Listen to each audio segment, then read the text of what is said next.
ഗുരുവായൂർ ക്ഷേത്രത്തിലെ നിത്യശീവേലി ഉത്സവവേളയിലുള്ള പള്ളിവേട്ട, ആറാട്ട് എന്നിവയ്ക്കെല്ലാം പിടിയാനകളെയാണ് ഉപയോഗിക്കുന്നത്.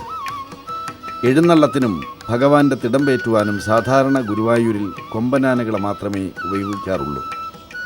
എങ്കിലും ആറാട്ട് കഴിഞ്ഞുള്ള ഓട്ടപ്രദക്ഷിണത്തിന് പിടിയാനകളെ ഉപയോഗിക്കാറുണ്ട്.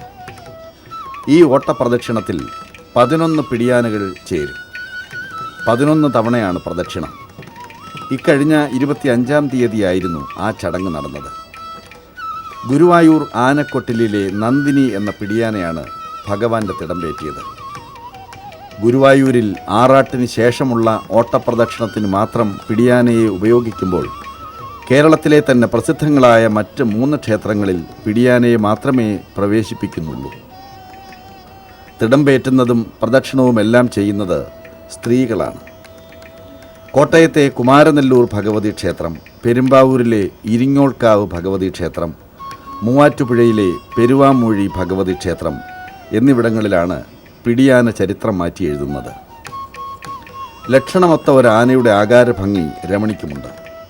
ഉയർന്ന വായുകുംഭം, നീണ്ട തുമ്പിക്കൈ, വലിയ ചെവികൾ, അവശ്യം വേണ്ട ഉടൽ നീളം, അങ്ങനെ ഏത് ഉത്സവപ്പറമ്പിലും തൻ്റെ സാന്നിധ്യം ഇവൾ അറിയിക്കാറുണ്ട്.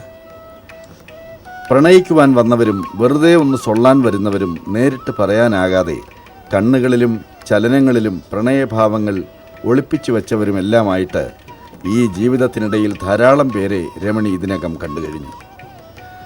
ചില വ്യക്തിവൈഭവങ്ങളോട് പ്രണയവും തോന്നിയിട്ടുണ്ട്. അപ്പോഴെല്ലാം തൻ്റെ ഉള്ളു വെളിപ്പെടുത്തുവാൻ ഒരു ഉപായവും കാണാതെ രമണി വലഞ്ഞിട്ടുണ്ട്. അർത്ഥശങ്കയാൽ വന്നേക്കാവുന്ന പിഴവുകളെയും ഈ തരുണി പലപ്പോഴും ഭയന്നിരുന്നു. എന്നാൽ സ്വയം അടക്കമില്ലാതെ ചില വിടന്മാർ കാട്ടിക്കൂട്ടുന്ന കോപ്രായങ്ങൾക്ക് വലിയ പിഴ നൽകേണ്ടിയും വന്നിട്ടുണ്ട് രമണിക്ക്. അത്തരമൊരു സംഭവം നടന്നത് ഏകദേശം 2.5 വർഷം മുമ്പാണ്. ഇതുപോലെ ഒരു ഉത്സവകാലം. ഒരുമാതിരിപ്പെട്ടവർക്കെല്ലാം തിരക്കുണ്ട്. ഇന്ന് തെക്കോട്ടാണെങ്കിൽ നാളെ വടക്കോട്ട്, വീണ്ടും തെക്കോട്ട്, അങ്ങനെ ലോറിയിലും നടന്നുമൊക്കെ യാത്രയോട് യാത്ര തന്നെ.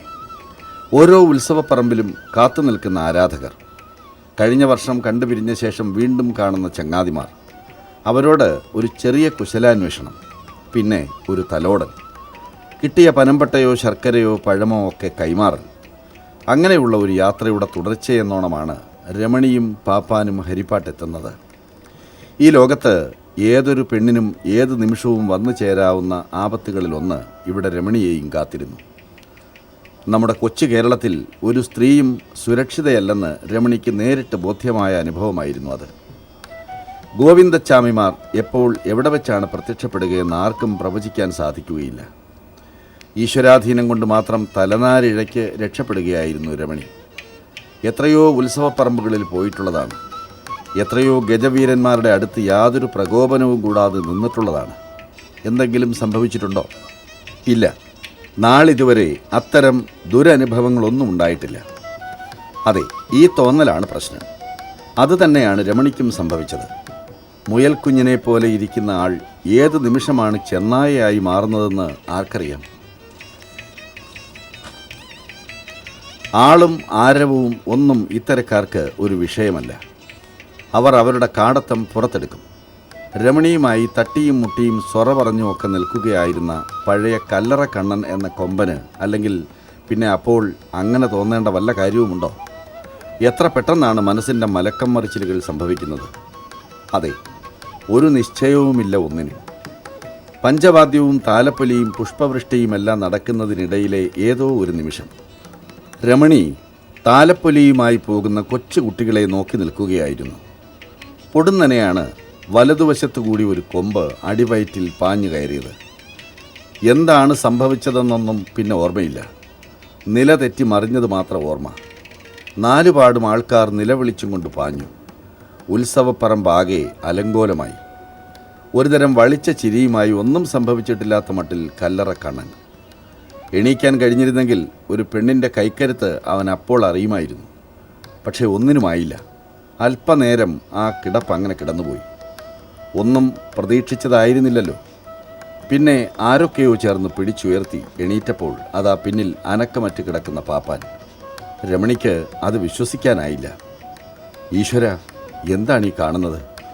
ഒരുത്തൻ്റെ കുസൃതിയോ ഭ്രാന്തോ അഹങ്കാരമോ? എന്താണിതെല്ലാം വരുത്തിവെച്ചത്? രമണിക്ക് കരച്ചിലടക്കുവാനായില്ല. അവൾ അത്രത്തോളം സ്നേഹിച്ചിരുന്ന പാപ്പാനായിരുന്നു അത്. കണ്ണുനീരൊഴുക്കിക്കൊണ്ട് രമണി ആ ഉത്സവപ്പറമ്പിൽ നിന്ന കാഴ്ച ആരുടെയും ഹൃദയത്തെ ഉലയ്ക്കുന്നതായിരുന്നു.